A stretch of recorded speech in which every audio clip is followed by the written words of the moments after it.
A été la loi qui, dans son mode d'élaboration, a été une loi extrêmement inclusive. Puisque dès que l'idée a germé, que le premier texte, le draft a été fait, Madame le ministre a cru devoir inviter à une séance de discussion l'ensemble des parlementaires et quel que soit leur bord politique. Et donc cette loi fait l'objet d'une co-construction avec les députés de l'Assemblée nationale, de la majorité comme de l'opposition. Et d'ailleurs, l'histoire retiendra que c'est au travers de ces discussions qu'on a quitté le stade de loi pour parler de loi d'orientation, parce que la sémantique a son importance dans la légistique, parce qu'il fallait toucher aussi à d'autres dispositions comme le Code général des impôts, etc., qui relèvent d'autres lois de notre République.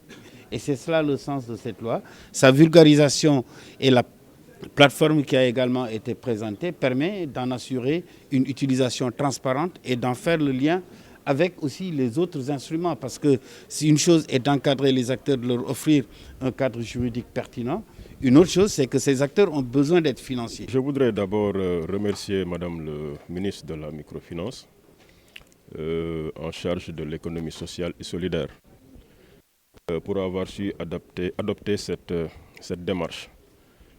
Démarche inclusive, l'honorable député vient de le rappeler, mais surtout pour avoir voulu aller à la rencontre des acteurs territoriaux pour porter le bon message, partager le contenu de la loi, exprimer ses attentes, donner ses orientations et maintenant être en droit d'avoir un retour positif. Et je voudrais dire que ce retour-là, il est plus que positif.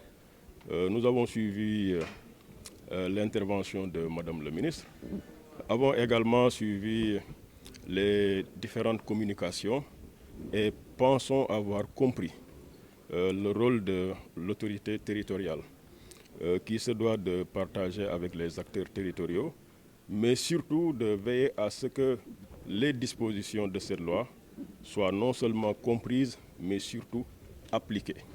Et par rapport à cela, l'engagement du gouverneur, de ses préfets, des maires également, il est clair.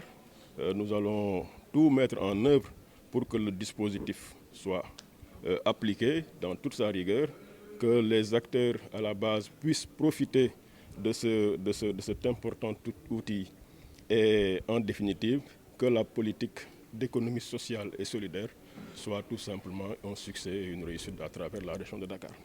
Oui, nous pouvons dire que c'est un pas qu'on peut même mesurer parce que sur une échelle de 100, nous pouvons dire qu'aujourd'hui, nous atteignons 75%. Les 50%, c'est avec l'encadrement juridique qui découle de la loi et de son décret d'application. Les 25% que nous atteignons aujourd'hui, c'est dans le cadre de l'opérationnalisation de cette loi-là. Quel est le rôle qui est dévolu aux acteurs?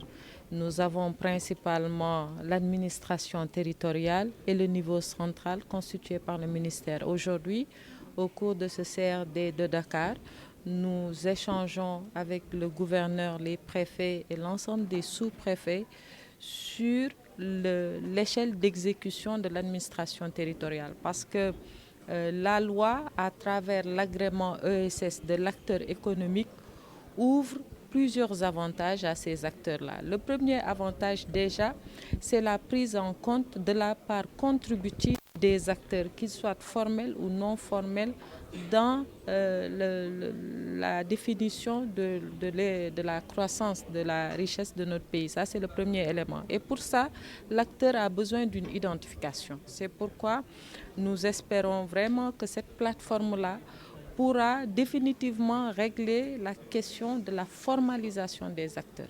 Parce que nous l'avons combiné avec le financement. Aujourd'hui, pour qu'un acteur économique de l'ESS puisse être financé, il faut qu'il ait l'agrément. Pour avoir l'agrément, vous devez être dans la base de données.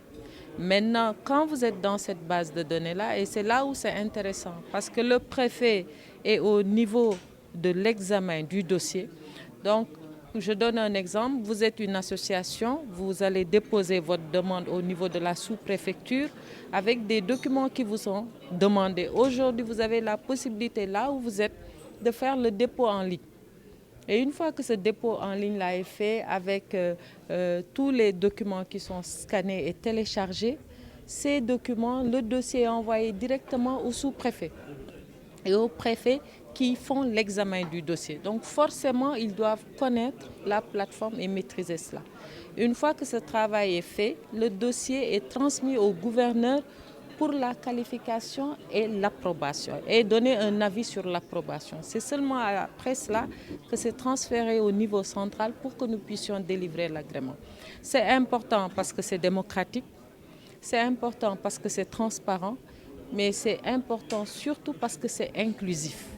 Et il était important que nous puissions nous retrouver, définir le rôle des uns et des autres. Et une fois que tout ce procédé-là est bien maîtrisé, bien ordonné et bien synchronisé, nous aurons maintenant l'étape, les 25 autres % qui nous restent de l'activation effective. C'est une plateforme qui sera activée. Nous avons décidé de commencer par Dakar, ensuite par Thiès. Ceci a été fait sur la base d'une étude avec l'ANSD qui a, dans son rapport déposé, montré que la concentration d'acteurs économiques de l'ESS était plus nombreuse au niveau de Dakar et de Thiès. Donc nous commençons le déploiement de la plateforme par Dakar.